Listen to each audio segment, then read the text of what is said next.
O yaptı. Gösteriyorum. Aynı kağıtlar 5-6 kere karşınıza çıkacak. Tut Umut. Kaldır. 5-6 kere. Umut sen basma. Göremiyorum. Bitti. Tamam. Bitti.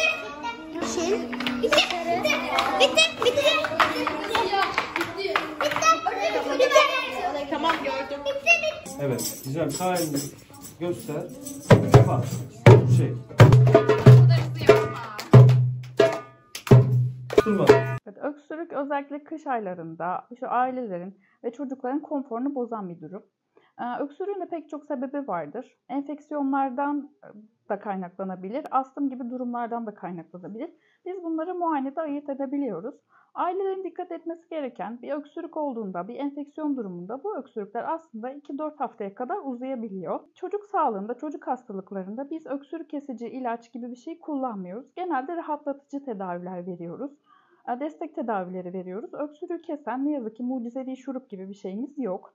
Öksürük aynı zamanda bir savunma mekanizması olduğu için çocukların sekresyonlarını atabilmesini de sağlıyor. Öksürük için rahatlatıcı tedaviler veriyoruz. Bunun için aileler aslında bitkisel olarak zencefil, baldan da fayda görebilirler. Yalnız dikkat edilmesi gereken bir durumda 1 yaş altında bal önermiyoruz, kullanmıyoruz.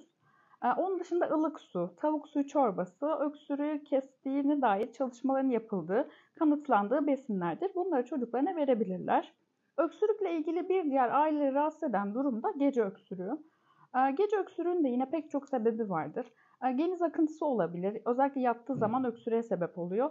Bunun için burun yıkama, burun temizliği önemli. Onun dışında böyle eforla işte koştuğunda, yürüdüğünde artan bir öksürük olduğunda, yorulduğunda öksürük arttığında, gece öksürüğü, sabaha karşı öksürük olan durumlarda işte biz daha çok böyle astım, alerjik öksürük düşünüyoruz.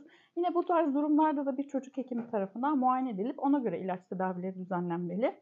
Ya da öksürüğün sebeplerinden biri reflü de olabilir. 1 yaşına kadar fizyolojik reflü görüyoruz. 1 yaşından sonra gece öksürüklerinde reflü de akla getirilmesi gereken bir durumdur.